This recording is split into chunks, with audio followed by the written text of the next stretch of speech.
This is the X-Zone Broadcast Network, broadcasting worldwide on broadcast affiliates and satellite program providers, including CNN Broadcast Network, Sirius Satellite Network, Star Media, Good News Radio Network, Angel Broadcast Network, Wiki Broadcast Network, and WPBN TV. For more information on the X-Zone Broadcast Network, visit us at www.xzbn.net.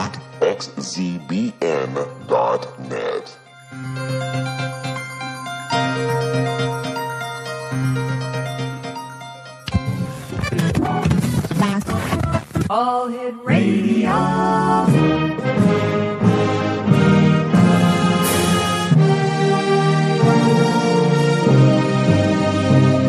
Welcome to the X-Zone, a place where fact is fiction and fiction is reality. Now, here's your host, Rob McConnell.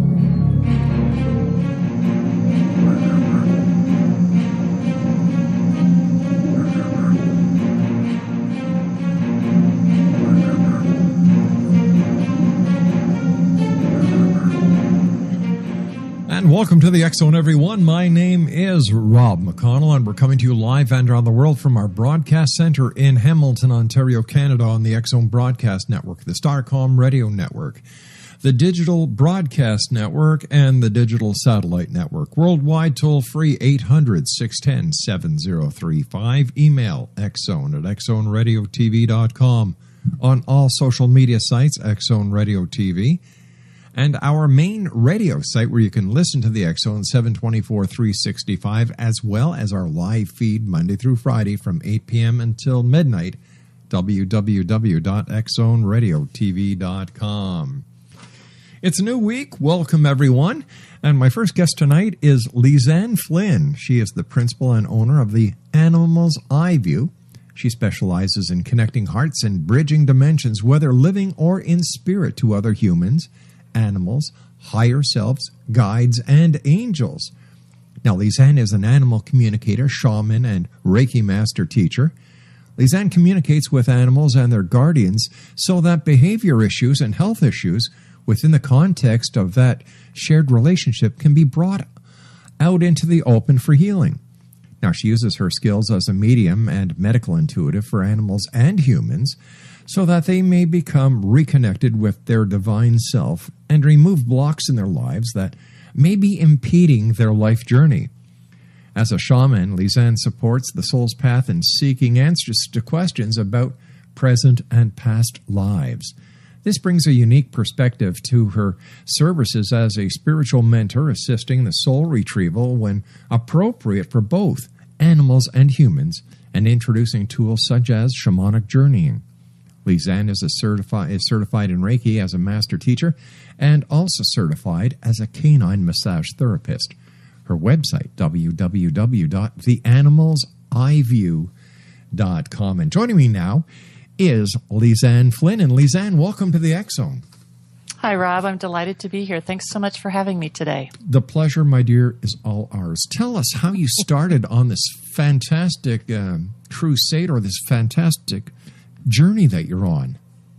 Well, I certainly think that I owe it all to the animals. I was taking some time off of work, probably like 2004, 2005, raising my sons, wanting to get back into the workforce. And so I started volunteering at the local animal shelter.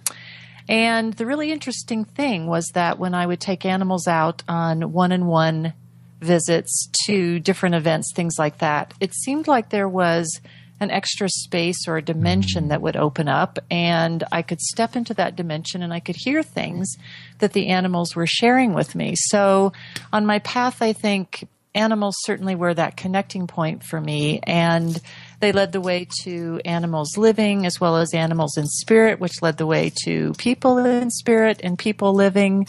So it's really been quite a ride since then. I have to tell you something, dear. I am an animal lover. I am an animal advocate. Good. I have 3 little girls. Usually they come here to the studio with me, but tonight my wife is off, so she's taking care of the 3 girls at home. But I had the opportunity and the pleasure and the privilege of being the director of communications for the SPCA on a contract basis when the function was to get the awareness of the animal needs to the public. And I did a survey, and I sat and I watched, and I worked with a number of the different people within the SPCA. And it came to me that the focus was always on the wrong aspect. The focus of the SPCA was on the adoption. Here's this cute little puppy who needs a home, and so on and so forth. But the real heroes at any humane shelter or any humane organization are the inspectors who actually go out and do the enforcement, and the volunteers. God bless these people. That's absolutely, Rob. That's so true. At any shelter facility, most of them, I think, are actually kind of minimally staffed. You have a vet, you might have a director of operations, you're going to have some vet techs, things like that. But the people who really make that a shelter run, I think, who come in, who spend time with the cats, with the dogs, taking dogs for walks, doing all of the enrichment activities, you're absolutely right, are the volunteers. And they all probably are like you and me and adore animals and think they're nothing better than to play with an animal for a little while. The connection that you talked about, I saw it firsthand on a daily basis, and the connection between animals and humans, whether it's a bird, whether it's a cat, whether it's a guinea pig, whether it's a little Easter bunny, or a puppy, or an old dog that people just abandoned because they're not puppies anymore, they're not cute anymore. This connection, Lizanne, I don't believe very many people actually see it. And I am so happy to have been part and blessed with the opportunity of seeing it firsthand. I think you're absolutely right. And I think unfortunately, I think sometimes with humans, we fall into probably at least maybe one category of thinking about another sentient being, aka the other animal being on the planet at the end of the leash, in the cage, in the tank, that we happen to be riding in the case of a horse, as something that we are separate from, something that we are apart from, and nothing could be further from the truth. I actually perceive that animals are intuitive guides in physical form on this planet.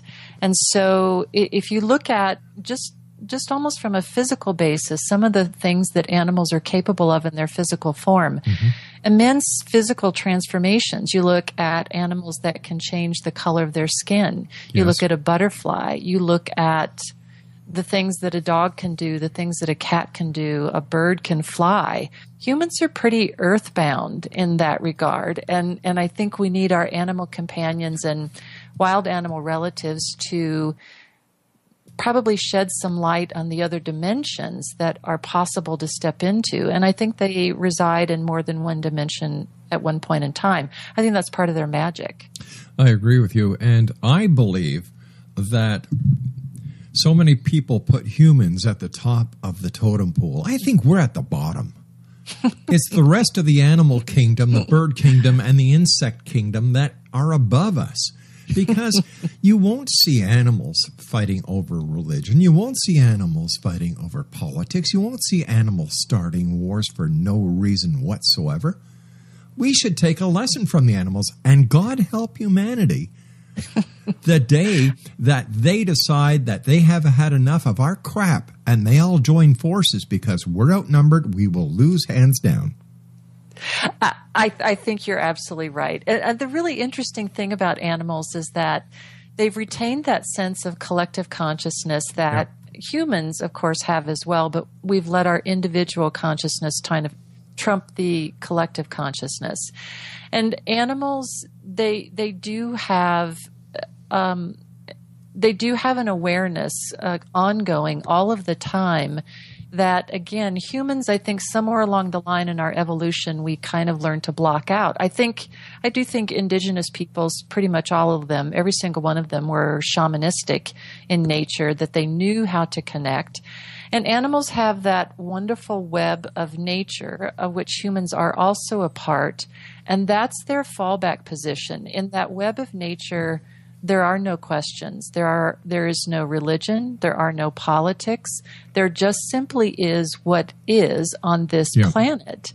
And that provides, I think, not only a great deal of structure to them, but I think also a great deal of comfort. They don't go around asking questions, how can I become more evolved? That's right. Only humans do that. In your opinion, what is the most important thing any companion animal would like to share with their humans, their family? I think it's an understanding and an open embrace of you, human, are in a relationship with a sentient being of a different species. Mm-hmm. I'm not human. I'm not going to act the same way as a human acts. I'm not going to act the same way as another dog of the same breed because I'm individual and I have my own unique soul. And so it's leaving behind, I think, that imprint of humanism, if you will, and human behavior, thought patterns, etc., that we kind of thrust onto our animal companions. So it's being willing to be humble enough to look into that mirror that I think our animal companions hold up for us every single day. And just like looking in the mirror sometimes on a bad hair day, it's just like, wow, I'd really rather not look at that. But once you embrace that diversity, that's such rich territory, I think, for both animal as well as for human. X-Zone Nation, my guest this hour is LIZETTE Flynn. Her website is www.theanimalseyeview.com. One thing that there is no one on the face of this planet can deny, unless they're brain dead or nearly brain dead, is that animals give us so much in return. They are the, like I was talking about my three little girls that are usually with me. They give unconditional love.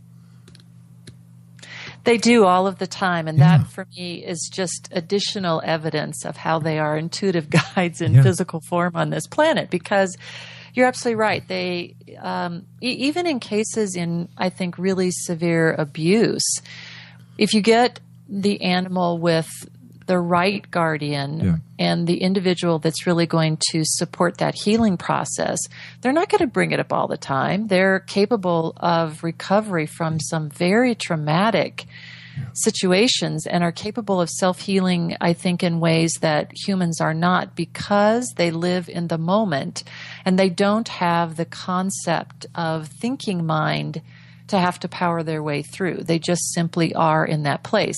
And that's not to say that they're not highly intelligent and very intuitive, because I think their intelligence and intuitiveness on a scale far surpasses ours. At least it does mine. I always follow the lead of the animal because they're so much better at at so many more things than I am. So they're in charge when I'm connecting with them. I agree with you. Hats off to you for saying that. Why is it so necessary for us to keep conversation going between our animal companions and ourselves? Well, I think it's like any other relationship of significance that you have in your life. If you had someone, a very dear friend, a family member, and the only thing that you wanted to talk about them is that thing that they did or that thing that they do that bugs you so much, that's kind of a tough conversation to have without the backdrop of really getting to know them as an individual, really getting to know their preferences, their likes, their dislikes, their lovable little quirks. Mm-hmm. And so to have that kind of ongoing conversation, just like in all other relationships, makes it so much easier to resolve conflicts, reach compromises. If you just kind of bomb in and ask a question about behavior, naturally so, I think, again, most humans would probably protest and say, well, is that the only thing you want to talk to me about? I'm pretty significant in your life. Don't you want to know how I like to spend my time? Don't you want to know what I think about? Don't you want to know what my perspective is? So it's a building relationship piece, which, again, brings back the concept of being in a relationship with a sentient being of a different species. We don't have to travel to Mars to get that done. We can do that right here on planet Earth. Relationships require building, working, and of course communication. I'd just like to share with you a case that I was witness to with the inspectors. They went in to investigate an animal cruelty case.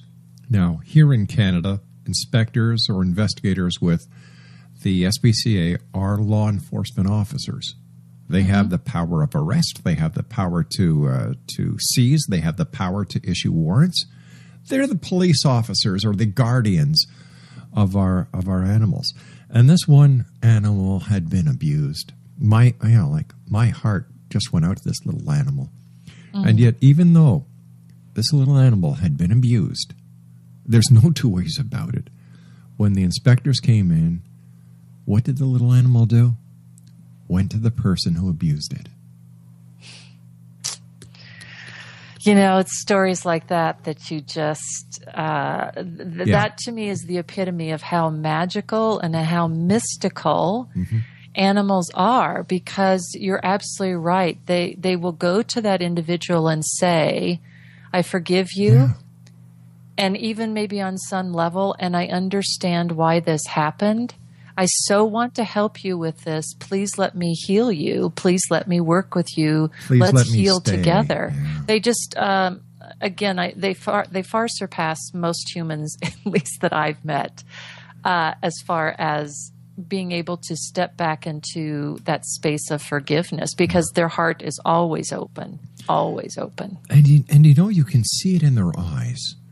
Like definitely, like my little girls when they're with me, and they know that when I'm working and they have to go into the green room, they have their little, each one has a little bed that they go to, and afterwards, it's like, hey, Dad's finished work, we can play, or at home, they know when my wife is going to be coming home. She's a nurse, she works shift work.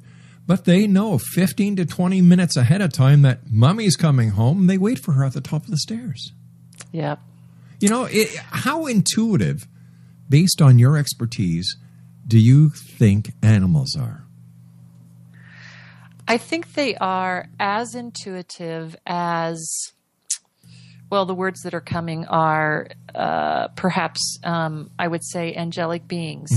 Or any other beings of pure light and energy. They just happen to have physical form on this planet. It's so interesting to me sometimes when I work with people, and occasionally some, relatively delicate and or personal information will come up, say, for instance, about love lives or relationships at work or what's happening at work or any of those sorts of things. And we forget that our animals are with us 24/7 in energy. Their language is energy. Yes, they have physical form, but like with some humans, when we get fixated on physical form, we miss those energy vibrations. Animals don't miss the energy vibrations. They read them and they interpret them all of the time.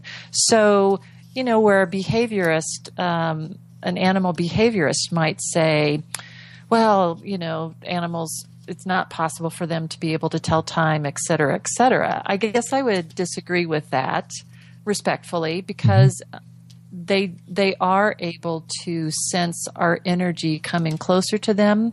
Shifts in energy, for instance, with your wife, her shift is completed at work.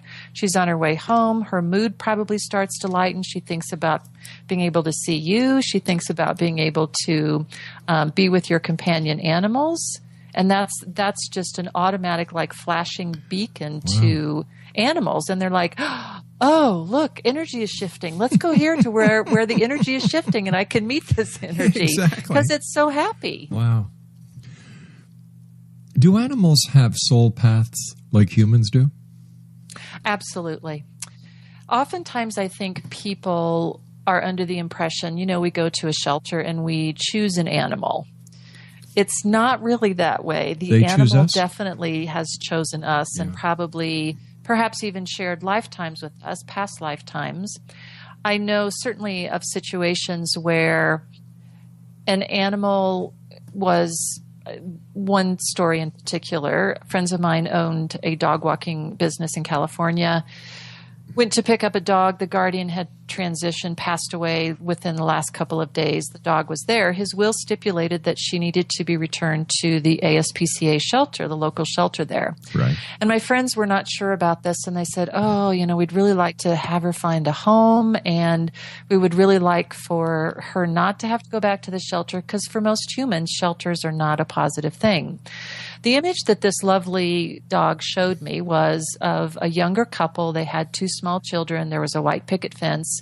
It could have been metaphorical, but it was also definitely very true. And I said, she's pretty persistent about needing to go back to the shelter so that she can find the next family that she's supposed to be with. They did return her to the shelter. Sure enough, a week and a half later, I get an email in the mail with a picture of, guess who found her new family?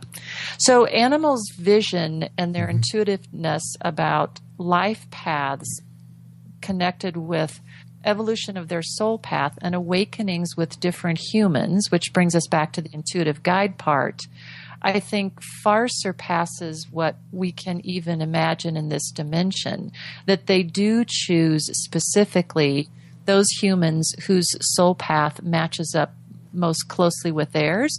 And I guess you could call it maybe an assignment that they're given of, okay, I'm going to come back to Earth again. I'm going to find this particular human or group of humans, and these are the awakenings that we're going to have together. Granted, they may not be, from our perspective, the most positive of awakenings, but they're definitely awakenings for all the souls involved. So you believe that the animals, like I have been told by so many people on the show, that we make a contract when we decide to come back to Earth or wherever we go to inhabit a body, to experience or to finish business. Animals do the same. Absolutely. Absolutely. And even more so, they're also more cognizant of past life connections and have access to that. What for us sometimes is unconscious energy from soul, from lifetime to lifetime to lifetime. They have access to that unconscious soul information of past lifetimes.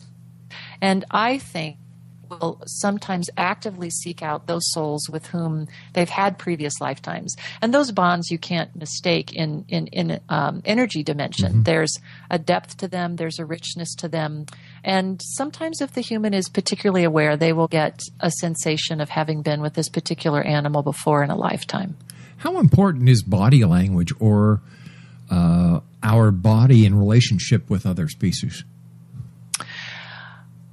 I think it is important, first of all, to understand how deeply an animal connects with his or her body is as important for a human to connect deeply to our bodies as well.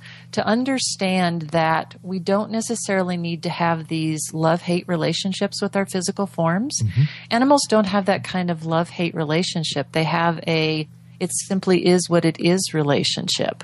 And to be able to physically understand and to emotionally and mentally, I think, understand that relationship with their physical form, I think, again, it holds up that mirror for us of how would it be if we simply had joy and movement like most animals have?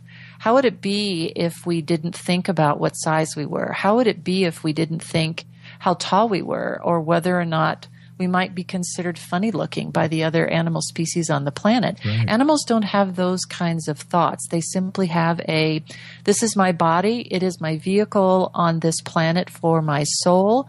And I'm going to take very good care of my body. They are continually pointed toward health and vibrancy, whereas humans can get kind of far off that path at times, I think. I would imagine that our ego plays a big part in that, where animals and other species that we share the planet with don't have egos. I would agree that they definitely have personality. Yes. and temperaments, as you might have noticed the difference probably between the 3 dogs that you have. And so very unique that way, but most definitely animals are the first ones to narc on themselves and say, for instance, if it's a behavior issue, to say, oh, yeah, I have this real problem with barking, or I have this real problem with not using the litter box, or I really wish I could change this one thing about myself, and there's always an and, and I need my guardian's help with this. They never try to power through it themselves because they understand that everything they're here to learn in their animal experience is directly connected to the human that they've chosen to mate with, if you will, on a soul level in this lifetime. What happens after this lifetime with our companions? Where do they go when they pass? What they've shown me, Rob, is that, and I know what they've shown me is that there are other dimensions available to them. And for an animal, quite often, transition or passing on, crossing over, whatever words you want to use, is very much like walking from one room into the other. They are always forward looking and forward sensing. For humans, sometimes I think there's fear associated when we contemplate perhaps our own death or the death of loved ones. Yes.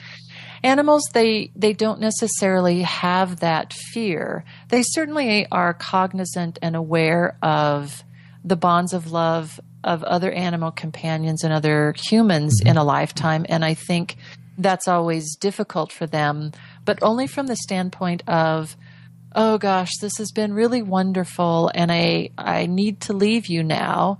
And of course they sense the sometimes guilt, the grief, the sorrow that's coming forth from the other animals and the other humans.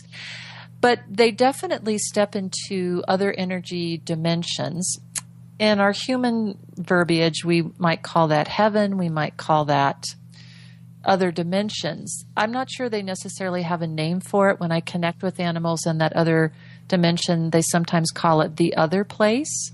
And the really interesting thing is it's kind of structured the way that would make that particular individual animal happy. For instance, you might have, for a dog that really likes to run, you might have lots and lots of green meadows and streams and things like that.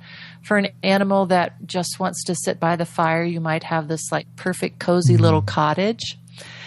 It's a little bit of a nebulous construct, if you will, because it's never really the same way twice when I step into that dimension with them.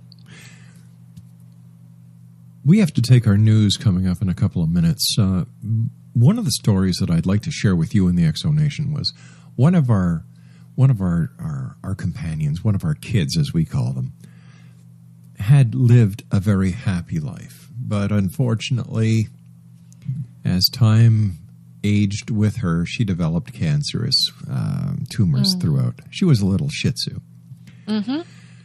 And the time had come where she was in so much pain that the vet said, you know, the humane thing to do at this point is to let her go. Well, my wife couldn't take the pain and the grief. She went, sat in the car, and I held Maxie. I didn't want Maxie to go alone. I didn't want Maxie to feel as if she had been abandoned after all this time. So I held her as the vet aided her to her crossing. At the time where she left this reality, I could smell roses. and the vet looked at me and she said, "Are you all right, Rob?" I said, I smell roses. And she said, "This happens quite often." and I was sad, but I wasn't sad. Yeah. And I walked to the car, and my wife is just bawling up a storm. And she looked at me. She says, "Why aren't you crying?" I said, "You're not going to believe what happened." So I shared it with her, and she said, "Maxie's in a better place." Yes. And I said, "Yes." And the vet told me that this was a way somehow that they let their family know that they're okay. Absolutely. They're so good at that. And I have a hunch that if you think about roses and if you give roses to someone, that's the epitome of love for a human. So it was like she was offering you this lovely bouquet of roses as a symbol of her love for you and your wife. Yeah. That's a wonderful story. I love it. You and I have to take our news break. Thanks so much for being with us, Lizanne. It's great talking to you and sharing this information with the X-Zone Nation. We'll be back after we take this break with some advertisers and our newsmakers right here on the X-Zone. Lizanne Flynn is our special guest, www.theanimalseyeview.com. My name is Rob McConnell. This is the X-Zone, a place where people dare to believe and dare to be heard Monday through Friday from 8 p.m. Eastern until midnight. Right here on the X-Zone Broadcast Network, the Digital Broadcast Network, the Digital Satellite Network, and of course our great friends at the Starcom Radio Network. Speaking about great friends at the Starcom Radio Network, Ed Till, Monday through Friday, 9 a.m. until 5 p.m. Listen to what radio is supposed to sound like. Lizanne and I will be back on the other side of this break. Don't go away.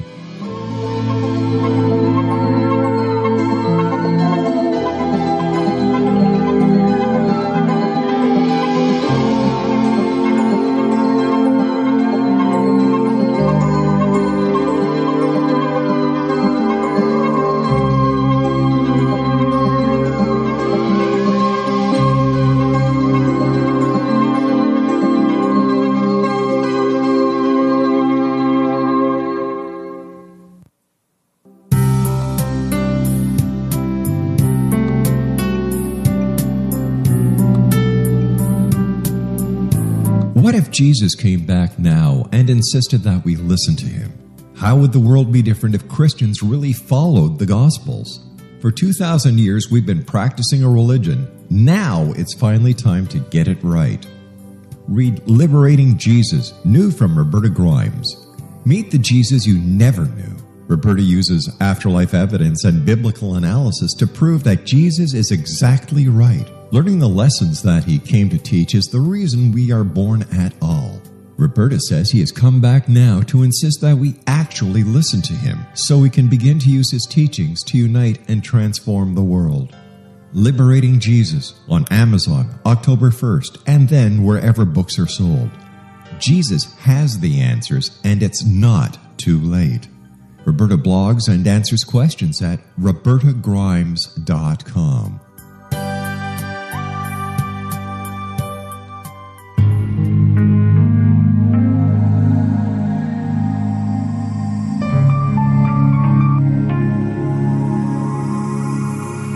The scientist and the mystic have been on an age-old, relentless search with one thing in common. They seek truth. Their paths converge in the 40,000-year-old practice of shamanism, an ancient science delving to the quantum level of life, facilitating healing, manifestation, and evolution. I'm Gwilda Wiyaka, the founder and director of Path Home Shamanic Arts School, a unique Colorado State-certified occupational school, training shamanic practitioners and teachers. We also provide classes for empowering personal lives through shamanism. Our certification classes are in week-long segments enabling international participation, and online classes and long-distance shamanic healing sessions are available. Come discover the science of magic in the limitless world of shamanism. www.findyourpathhome.com.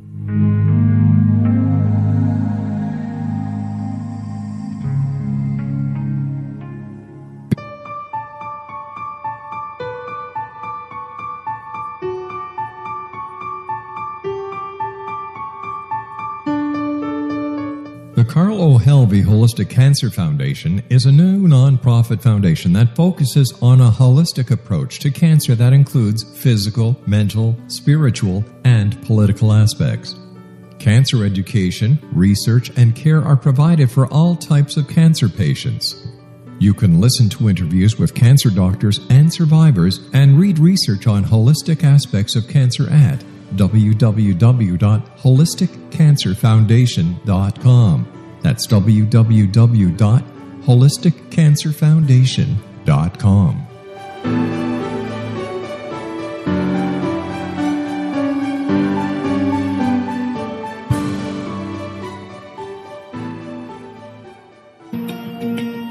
Wouldn't you love to know the secret to everything? Well then, meet Dr. Kimberly McGeorge and her cutting-edge breakthrough knowledge that combines science with possibility. Dr. Kimberly brings real-life answers and healing to those open to alternative solutions. She teaches solution-based programs and classes that will change all areas of your life forever. Specializing in conscious creation, intuitive readings, and energy medicine, you can rapidly shift health, relationships, business, and money and abundance challenges quickly.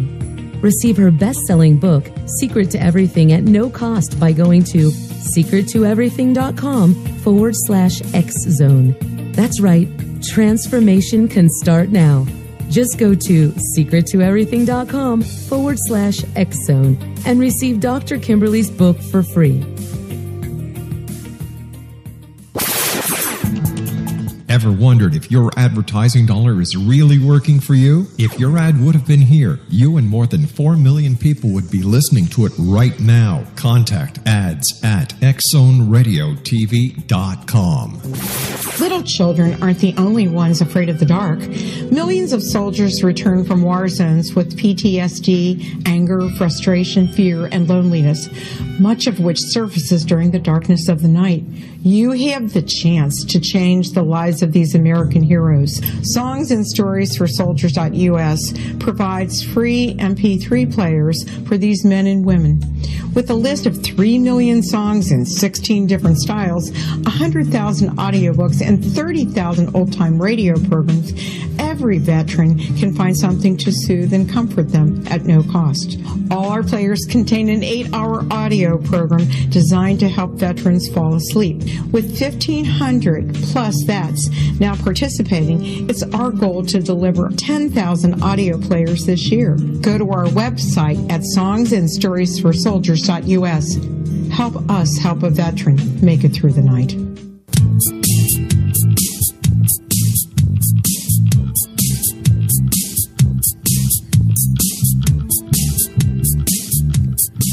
Welcome back, everyone. LIZETTE Flynn is our special guest this hour. www.theanimalseyeview.com. Thanks very much for being with us tonight, LIZETTE. Great talking to you. And I hope that we're opening up some hearts out there tonight, LIZETTE. How do the animals communicate with each other? And what do they think about humans in general? Well, that's a bit of a loaded question. Just kidding. I think, again, certainly I think they communicate physically in a sense with eye movement, hackles on the back of a dog being raised, the tail, cats, ears, tails. They definitely use their physical form. But I think probably they start out with telepathic communication. Just watching two dogs meet for the first time or two different species meet for the first time, certainly it's tentative, but there's so much more going on energetically and vibrationally than I think we can process as humans, because that's not our natural way of being, but it is most definitely for animals. And I think, Rob, it's interesting because I think companion animals might have a different view of us than, say, for instance, our wild animal relatives. I think that our wild animal relatives, because they have that collective consciousness, I don't think it's necessarily us against them. There's, at this point in time, at least there was, a very popular TV show called Zoo, and it was written by James Patterson, where the premise was that animals take over the world, which I'm not necessarily. Yes. Great show. Did you watch that show? Yeah, we're watching it now, as a matter of fact. Well, I don't mean right now, but it's on our networks now. Okay. And so I don't necessarily, I'm not a big fan of the premise, because I don't think it's necessarily true that animals are going to overtake the world and have it out for humans, and that it's the whole predator-prey kind of a thing. I do believe that with some of the higher frequencies coming into the planet, animals, of course, because they have skin-to-skin contact with the planet at all times. In other words, they don't wear shoes. Most of them don't. And so they're very energetic and electrical bodies, just like we have energetic and electrical bodies, connect with the earth all of the time. And so they've been getting, I think, information about these higher frequencies coming in for probably years and years and years and years. I think they would like nothing more than to invite our species into the party, if you will, and to transcend and to incorporate higher dimensions into our third dimension. But they are aware, just like we all are aware as well, we have free will on this planet. And so it's very important, I think, at this point in time to be making those choices that actually align us closer with how animals are, as far as collective consciousness being first and individual consciousness being second. I think that they actually have some hope for us. I do think that from time to time, most definitely, and I think these messages are increasing. When I say to people, if a wild animal crosses your path, that's not a mistake, that's not a coincidence. That's that animal and the energy related to that animal having a very specific message for you. And those contacts, as I say, are increasing. So it feels like they're extending a paw, if you will, or a wing, or a fin, whatever they have to extend on a physical level, to invite us to step into this other dimension with them where they've been for a long time. Why is it crucial that we do our own internal work in relation to other species? Why is this so important? Is it a matter of getting along with other species in order to form a better Earth, or are there some other reasons that are behind this? Oh, I think that's entirely accurate to say that it's about the evolution of this planet and all of the beings on this planet.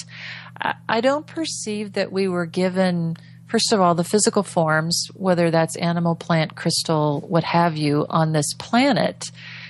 The design for all of them, even for the smallest insect, is pretty darn miraculous in my perspective. And so as soul, what's the word I'm looking for? Like soul, not necessarily drop in, but soul visitor to this planet. I think the whole point is to evolve the soul through whatever experience you have, whether that's an animal experience, a plant experience, a crystal experience, an insect experience, a snake experience, etc. And so I do think that, well, and again, this is free will and choice. And so you can simply not let the situations that are part of any lifetime transform you. But I think that is their deliberate purpose, to step into those situations that we might find challenging and to allow them to transform us so that our soul can continue on its evolutionary path. I don't know which way to ask you this question, so I'm going to ask you this question both ways. Why are animals here on this planet? Second way of asking it, why are humans here on this planet? I can answer the second part probably easier than the first. I think that humans were here originally to be stewards. We were here to be guardians, in the best sense of the word, of all of the resources that Earth has to offer to us. And this, of course, extends far beyond animal beings themselves, but to plant resources, to mineral resources, to the resources in the ocean, to pretty much every single element on the planet. I think the souls that chose to come to this particular planet had in their evolutionary, on their soul path, a stepping into and a stepping up onto a platform where through their actions and through their human experience, they can become the best stewards possible of this planet. Animals, quite honestly, as I said earlier, I do think that they are intuitive guides in physical form to help us with this task at hand. And And I think that if humans were just kind of plunked down onto this planet without anybody to look after or to take care of, I'm not sure that was necessarily the design of this planet. I think that I'm not necessarily fond of tests either, and saying that this was a test. I'm going to say it was an opportunity again for these souls, collective souls, every single being on this planet in human form throughout hundreds of generations to continually make that a better process. And I think in some cases we've really surpassed ourselves, and in other cases we have fallen far short of the mark. You said animals could be our intuitive guides. Could animals also be angels? Definitely. They can be angels. They can be beings of light from other planets such as Arcturus, Sirius, Pleiades, Vega, a number of other different star systems. And it's interesting because I often get the question for those people who are interested in reincarnation, can I come back as a dog? Can I come back as a cat? And do animals come back as humans? And the more I do this, actually, I think, and again, from our human perspective, I'm sure there might be some people who would say, well, I would never choose that. Right. But I do perceive that the soul path of an animal is at a different point on its evolutionary path than, say, for instance, the soul of someone who has chosen to be human in a lifetime. And I do perceive animals to be the better part of most beings on this planet, without a doubt. You know, I've talked to many people who have been with people at the time of crossing. And so many of the people who are crossing are greeted by their companions to help them make the journey across. Yes. And when you talk to some people, they look at you as if you've got 3 heads, and one head has blue hair, the other has orange, and the other has green, and they think you're totally whacked. But all of these people say the same thing. It has to be true. And that's my experience as well, Rob, is that it's so interesting because even if the animals didn't know each other in a lifetime, and even if the humans didn't know the animals in a lifetime, if they say, for instance, we're all connected through you, and the animal companion of yours, that Maxie, I think it was, that transitioned earlier, perhaps your parents, perhaps loved ones, good friends that had transitioned either before Maxie or after Maxie, that when you transition, you are that original connecting point for all of those love bonds and soul bonds in your human experience.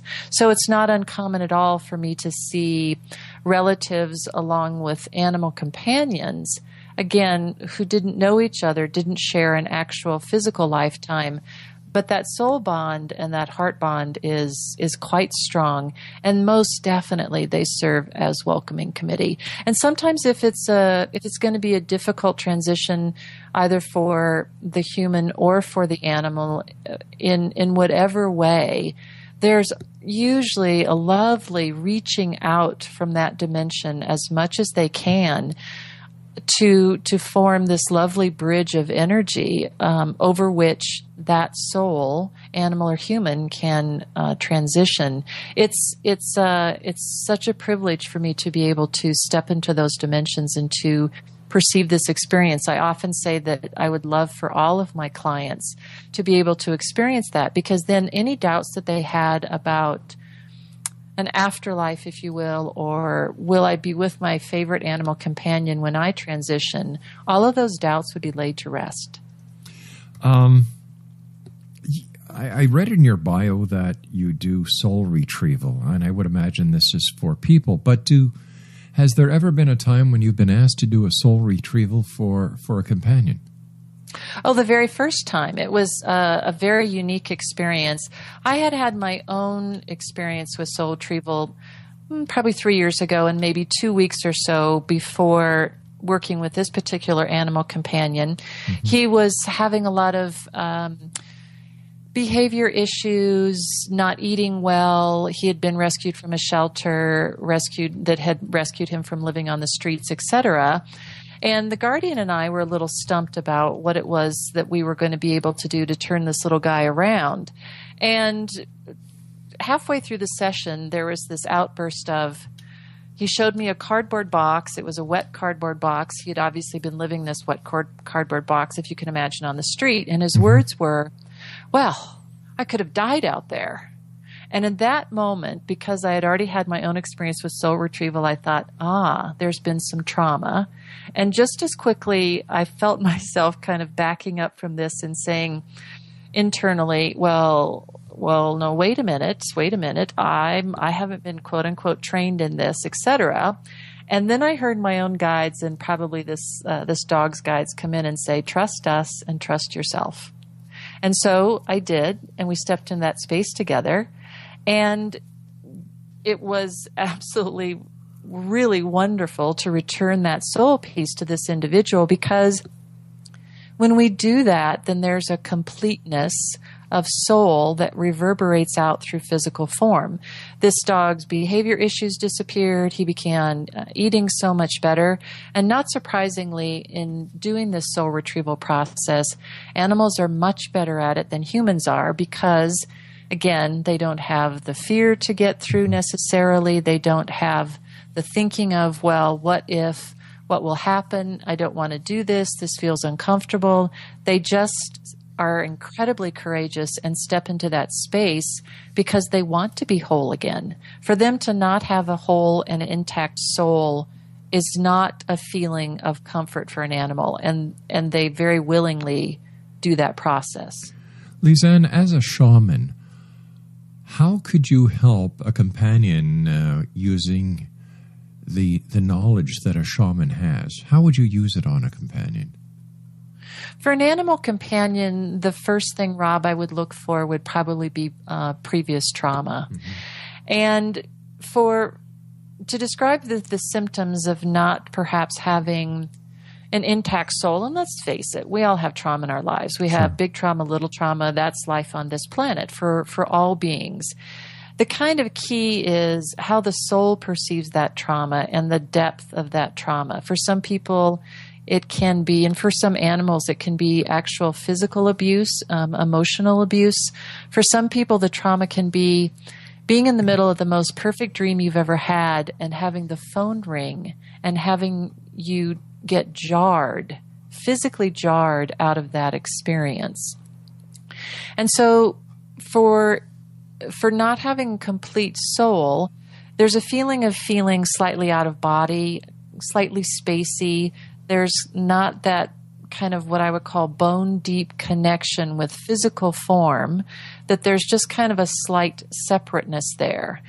But for animals, when they willingly say, for instance, in the cases of abuse, right, then that brings in a concept called soul theft, where the essence of soul is deliberately taken by another individual. And so in what a shaman refers to as non-ordinary reality, we step into that dimension, we call forth the individual, the perpetrator, if you will. There is an exchange of soul essence, and then the animal gets the opportunity to welcome that soul essence home, saying, nothing like that will ever happen to you again. It's safe to come home. And then, of course, throughout the physical being, there are reverberations of energy, because this is an actual recalibration of very tangible energy, and so the body has to readjust to it. That process takes like maybe 3 to 5 days. Sometimes it takes a little less. Animals take even less time than that. But it's a dramatic reset in moving forward and leaving that trauma completely in the past. You know, our time is nearly up for tonight, LIZETTE. I want to thank you so much for joining us tonight. It's been a great pleasure talking to you. What is your final message for the X Zone Nation tonight? Oh, gosh, let's see.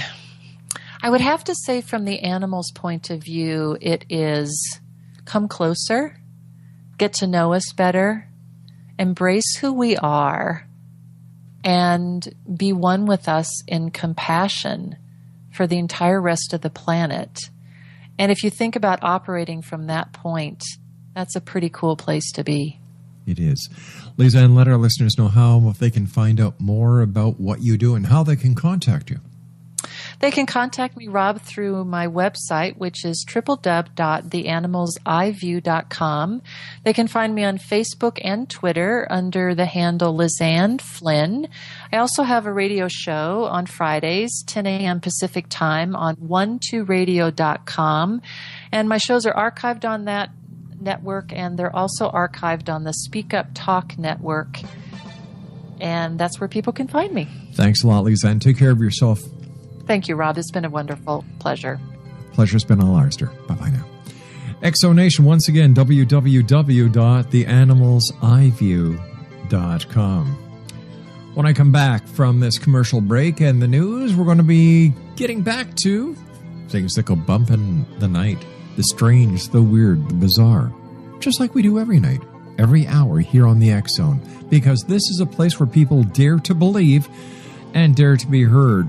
And I'll be back on the other side as we continue, right here from our broadcast center in Hamilton, Ontario, Canada. My name is Rob McConnell. This is the X Zone. Don't go away.